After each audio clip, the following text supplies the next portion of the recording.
حضرت محمد صلی اللہ علیہ وسلم کا وسیلہ دے کے دعا مانگ سکتے ہیں؟ Good question, very good question, جزاک اللہ خیر for asking this question. Let me open my laptop as well. جی، دعا وسیلہ جو ہے 3 چیزوں کا وسیلہ مانگنا چاہیے، اور یہ وسیلے کا جو کانسیپٹ ہے it's very important to understand. Number 1 is Allah تعالیٰ قرآن میں کہتے ہیں وَلِلَّهِ الْأَسْمَاءُ الْحُسْنَى فَادْعُوهُ بِهَا. تمام خوبصورت نام اللہ تعالیٰ کے ہیں. all the beautiful names belong to Allah subhanahu wa ta'ala فَادْعُوهُ بِهَا. ان کے ذریعے دعا مانگو. سب سے پہلا وسیلہ کس چیز کا؟ اللہ کے ناموں کا. حدیث میں آتا ہے جو شخص کہتا ہے نا کہ یا ذا الجلال والاکرام، یا ذا الجلال والاکرام، یا ذا الجلال والاکرام، وہ یہ دعا وہ یہ پکارتا اللہ تعالیٰ کے نام سے، اللہ تعالیٰ اس کی دعا قبول کرتے ہیں لازمی. تو اللہ تعالیٰ کے ناموں کا وسیلہ یا حی یا قیوم، یا حی یا قیوم. ایک شخص نے دعا مانگی اللہم انی اسألک بانی اشہد انک انت اللہ لا الہ الا انت الاحد الصمد الذی لم یلد ولم یولد ولم یکن لہ کفوا احد. یہ دعا مانگی تو اللہ نے فرمایا کہ اس بندے نے جو یہ دعا مانگی ہے، اب یہ اللہ تعالیٰ کی جو تعریف بیان کی ہے، یہ جو بھی دعا مانگے گا اللہ تعالیٰ سے دعا لازمی قبول کریں گے. اور اس میں اللہ تعالیٰ کے ایسے اسم اعظم کا نام ہے، ذکر ہے کہ جس کے ذریعے جو بھی دعا مانگی جائے وہ قبول ہوتی ہے. ایک اور ہے اللہم انی اسألک بان لک الحمد لا الہ الا انت المنان بدیع السماوات والارض یا ذا الجلال والاکرام یا حی یا قیوم.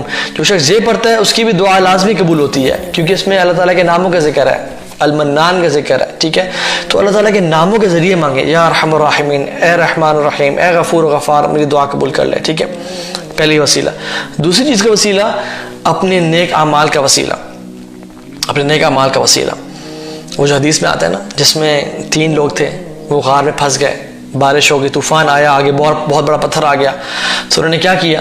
صحیح اوتھینٹک حدیث ہے، اللہ کی میں نے کہا کہ ایک شخص نے دعا مانگی، اپنے نیک عمل کا وسیلہ دیا تو پتھر سائڈ پہ ہو گیا. دوسرے شخص نے اپنے نیک عمل کا وسیلہ دیا جس سے وہ ایک لڑکی سے محبت کرتا تھا اور اس نے اللہ کی رضا کے اسے چھوڑا، اس کا وسیلہ دیا. ایک شخص اپنے ماں باپ کی خدمت کرتا تھا، اس کا وسیلہ دیا، پتھر ہٹتا گیا حتیٰ کہ راستہ بن گیا اور وہ نکل گئے. تو اپنے نیک اعمال کا وسیلہ کہ اللہ اگر وہ میں نے نیک عمل اگر خالصتاً آپ کی رضا کے لیے کیے، آپ میری دعا قبول کر لیں. اور تیسرا وسیلہ اللہ تعالیٰ کے نیک بندوں سے جا کے دعا کروانا، یہ ان کو کہنا ہے کہ آپ ہمارے لیے دعا کریں. اور وہ نیک بندے کون ہیں؟ جو علماء ہیں، جو محدثین ہیں، جو عبادت گزار ہیں، جو اللہ تعالیٰ کے دین کے علم رکھنے والے ہیں اور جو دین پہ عمل کرنے والے ہیں. ان لوگوں سے ملنا اور کہنا کہ آپ میرے لیے دعا کریں، ان کی دعا بھی اللہ تعالیٰ ان کے وسیلہ مانگا جا سکتا ہے اس چیز کا. ٹھیک ہے، ان کو کہا جا سکتا ہے. یہ جو ننگے پیر ہیں، یہ جو قبر کے اندر ہیں، یہ جو اللہ تعالیٰ میری زبان کو بچائے اولیاء کی جو ہے نا کسی بھی طرح سے قدر میں کمی کرنے سے.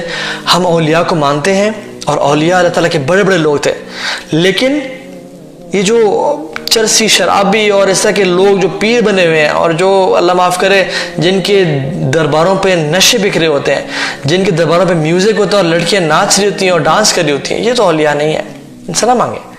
تو یہ ان 3 چیزوں کا وسیلہ لینا جائز ہے. صحابہ نے کبھی بھی یہ دعا نہیں مانگی کہ ہمیں محمد صلی اللہ علیہ وسلم کے صدقے یہ چیز دے دیں. اللہ کے نبی کی زندگی میں بھی اور اللہ کے نبی صلی اللہ علیہ وسلم کے جانے کے بعد بھی، حالانکہ وہ مدینہ مسجد نبی میں تھے اور سامنے رسول اللہ صلی اللہ علیہ وسلم کی قبر مبارک تھی، ان کا روضہ مبارک تھا، کبھی نہیں کہا کہ یا اللہ آپ صلی اللہ علیہ وسلم کے صدقے دعا قبول کرتے، یہ کبھی نہیں کہا. بلکہ عمر بن خطاب رضی اللہ تعالیٰ عنہ کیا کرتے تھے کہ جب خلیفہ تھے تو کہا کہ یا اللہ جب تو آپ صلی اللہ علیہ وسلم تھے ہم ان کو وہ دعا مانگتے تھے اور آپ دعا قبول کرتے تھے، یا اللہ اب وہ چلے گئے ہیں، وہ ہم سے دور ہیں، اب وہ ہمارے قریب نہیں ہیں، تو ہم ان کے چچا حمزہ رضی اللہ تعالیٰ عنہ کو، حمزہ تھے یا غالباً ابن عباس تھے، ان کو لے کے آتے ہیں، وہ دعا مانگیں گے اور آپ ان کی دعا قبول کر لیں کیونکہ یہ ان کی فیملی میں سے ہیں. سبحان اللہ، ہاؤ امیزنگ از دیٹ کہ اللہ کے سامنے ہے، وسیلہ ایسا سے نہیں مانگا جا رہا. تو یہ جو کانسیپٹ ہے نا کہ یا اللہ آپ صلی اللہ علیہ وسلم کے صدقے یہ دعا قبول کر دے، دس از not from the صحابہ.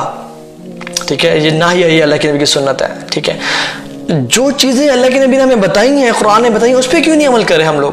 اللہ تعالیٰ کے ناموں کا وسیلہ دیں، اپنے نیک اعمال کا وسیلہ دیں، نیک لوگوں کے پاس جا کے ان سے دعا کہیں کہ آپ میرے لیے دعا کریں، لیکن ایسی چیزوں میں مت انوالو لو کائنڈلی جو کہ دین کا حصہ نہیں ہے، جو کہ صحابہ نے نہیں کی. ٹھیک ہے، تو یہ چیز بہت امپورٹنٹ ہے. دیکھیں جس شخص سے جو بھی دعا مانگی جائے نا، اس کی 3 شرائط ہیں. مطلب کسی سے بھی آپ دعا مانگتے ہیں تو اس پہ 3 شرائط پورا ہونا ضروری ہے، ٹھیک ہے؟ وہ حی ہو، حاضر ہو اور قادر ہو. حی، حاضر، قادر. حی مینز زندہ، حاضر مینز پریزنٹ، اور قادر مینز وہ دعا کے قبول کرنے پہ قادر ہو، ٹھیک ہے؟ ہم لوگ کہتے ہیں نا کہ اچھا جی صرف اللہ سے دعا مانگنی ہے، تو میں اگر آپ سے کہتا ہوں یا طٰہٰ مجھے پانی پلا دو، کیا یہ شرک نہیں ہو گیا پھر یہ جو میں آپ سے مدد مانگ رہا ہوں؟ آپ ان تینوں کو ٹیسٹ کر لیں. اگر آپ مجھے کہتے ہیں کہ طٰہٰ مجھے پانی پلا دیں، تو میں حی ہوں، جی میں ہوں، آپ کے سامنے بیٹھا ہوا ہوں. حاضر ہوں، اگر میں آپ کے سامنے ہوں تو یس میں حاضر بھی ہوں، آپ مجھے کہ پانی پلا دیں. اور قادر ہوں، پانی پلانے پہ قادر بھی ہوں، میں آپ کو اٹھ کے پانی پلا کے دے سکتا ہوں. تو آپ مجھ سے ٹک ٹک ٹک تینوں چیک ہو گیا، آپ سے دعا یہ بات مجھ سے کر سکتے ہیں، ٹھیک ہے؟ Means this is asking for help, ٹھیک ہے؟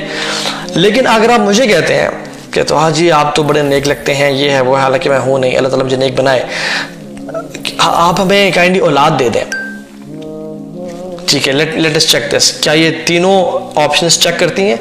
حی ہوں، جی زندہ تو ہوں. حاضر ہوں، جی آپ کے سامنے حاضر بھی ہوں. قادر ہوں، نہیں قادر نہیں ہوں. تو آپ مجھ سے دعا نہیں مانگ سکتے اولاد کی، ٹھیک ہے؟ کوئی ولی اللہ ہے جو کہ قبر میں ہے، ان کے پاس میں جاتا ہوں اور کہتا ہوں کہ مجھے اولاد یا رزق چاہیے، کیا وہ حی ہے؟ نہیں. کیا وہ حاضر ہے؟ ہاں چلے سامنے قبر میں ہے. کیا وہ قادر ہے؟ قادر بھی نہیں ہے. سبحان اللہ، کیسے دعا مانگی جا سکتی ہے؟ تو یہ بات یاد رکھیں کہ حی، حاضر، قادر، یہ تینوں جب تک چیک نہ ہو تب تک ہم اس شخص سے سوال نہیں کر سکتے، ٹھیک ہے؟